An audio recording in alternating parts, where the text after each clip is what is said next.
everyone. Hello, welcome back to our Accounting 210, right? Hello everyone, welcome back to our Accounting 210.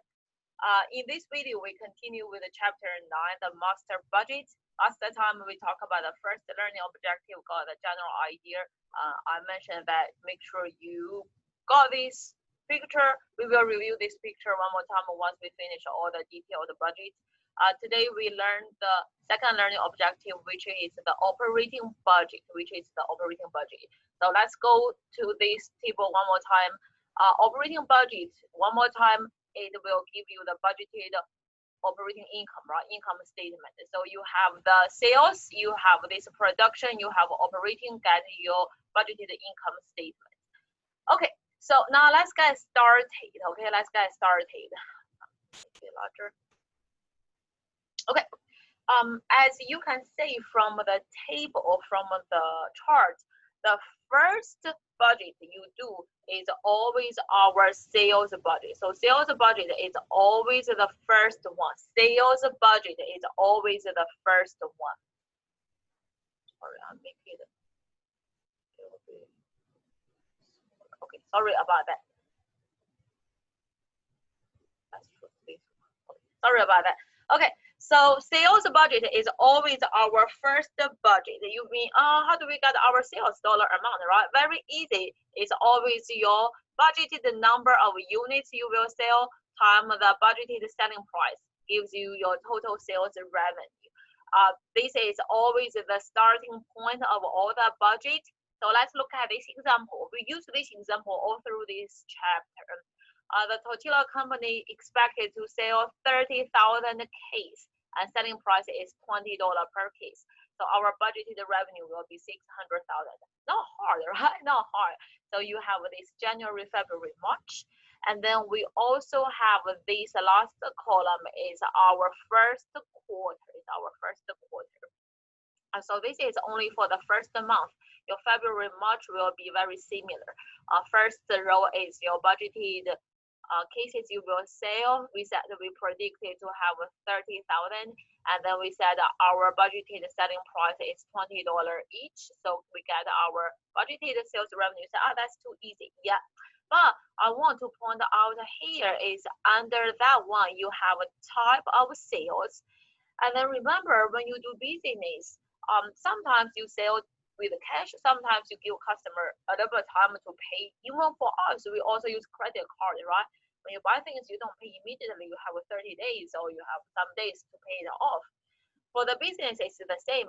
So for the company, 20% will be cash sales, 80% will be our credit sales.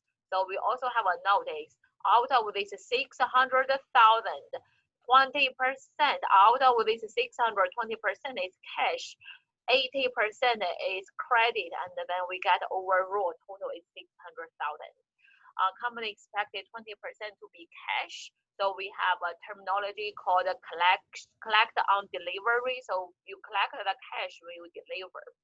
And then for the credit sales, we have a term called net 30. That means you have to pay it off within 30 days. We will go back to this piece of information when we do our cash collection budget. Okay, for now, just to know how to do it, it's very straightforward there.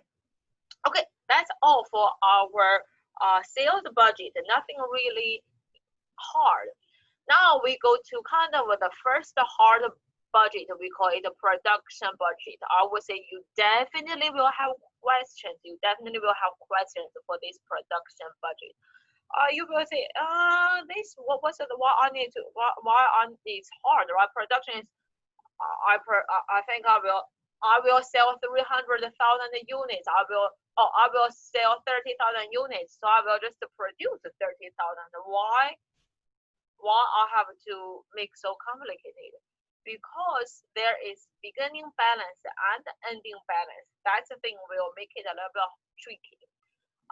Basically, production budget tells you how many units you have to produce, right? We will sell 30,000 units. Doesn't mean you will produce 30,000 units because of the beginning inventory and the ending inventory. we have the safety stock. We have the safety stock. We want to keep some inventory on hand just in case demand going too high. Like, like for now, kind of like the hand sanitizer, or alcohol, demand is high. So if you are the manufacturing company for these products, you may want to have some safety stock, even for computer, for phone, sometimes before the college starts, students will buy a lot of these essential things. So if you are the store, you want to have a safety stock. We want to have a safety stock, okay? So that will be our part of our calculation. So it will be units needed for sale, which is 30,000 plus the desired ending inventory gives you your total units needed minus beginning inventory gives you the total units you produce. So now let's think about how do we do this. You want the ending inventory to be 10% of your next month expected sales. Your 10% of your next month expected sale. Next month, we expected to sell 20,000 units. So we want to have 10%. We want to have 2,000 units as our safety stock, as our ending inventory. So we don't just need, we should produce 30,000 for our sales, but we also want to keep 10% of next month. We want to have 2,000 extra as our safety stock. So totally we need to have 32,000 cases. That's the units we need. Do we produce 32,000 units? No. Why? Because we also have the beginning inventory that was not sold from last month. So your beginning inventory will be 10% of your this month or your 10% of your January, because that's your December's ending inventory. Your December's ending inventory is 10% of January. So that 10% will be your beginning inventory. So beginning inventory, you have 3,000. You need 32,000 units. You already have 3,000 before your production. So you totally just need to produce 29,000. Some students said, hey, professor, I'm kind of confused, not really sure what you are talking about. I'll give you, let me give you this example, okay? So this question, we use our January, February, March, but we also we have last year. So, okay, here is what it happens. So you have a last year, December, right? Now you have this year, January, you have a February, and then you have a March, you have the first quarter, right? You have the first quarter. Okay, so we said your ending inventory, the policy is your ending inventory is always the percentage of your next month, sales, okay? So our ending inventory of December, we still use this 10%. Your specific question will have a different percentage. Well, you have to read your textbook or read the question. But for us, we use 10%. So your December ending inventory, will be 10% times your January sales, which is 30,000 units, right? So your ending inventory December will be 3,000.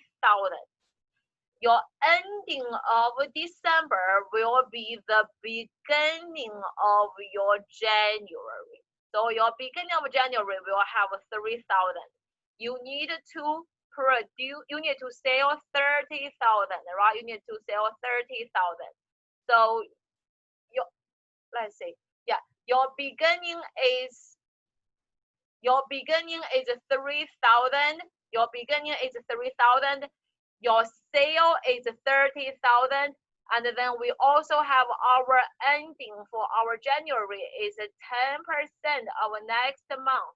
So 10% time next month, 20,000 gives us 2,000, So you need to have your production will be, you need to sell 30,000.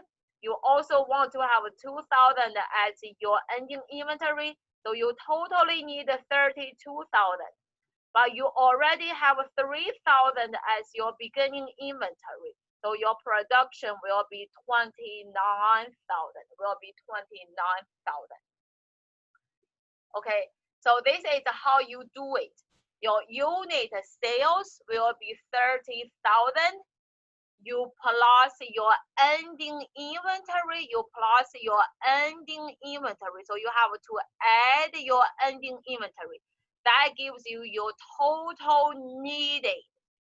Then you minus the beginning inventory. That gives you the units to produce. Okay, so this is very important. You definitely will have a question for this type of budget, production budget. You definitely will have questions. Let's go through this one more time. Okay, let's do it one more time. You can see from your textbook, you can see it's kind of like how to say that. So your next month time your 10%, this will be your ending inventory. Your this month time the percentage will be the beginning inventory. You say, say it one more time. Sorry, kind of lost. Say it one more time. Let's say it one more time. Look at March. We look at March. This is easier. I go with March. So I go with February. Sorry about that. It's my bad. Sorry about that. I go with February. Okay. So let's look at February. February, your sales is 20,000. Your ending inventory is 10% of your next month. Your ending inventory is 10% of your next month. So we got our totally we need is 22,500. Your beginning inventory is your ending inventory of your last month, of your January, which is actually 10%. So you can say it goes here but goes back.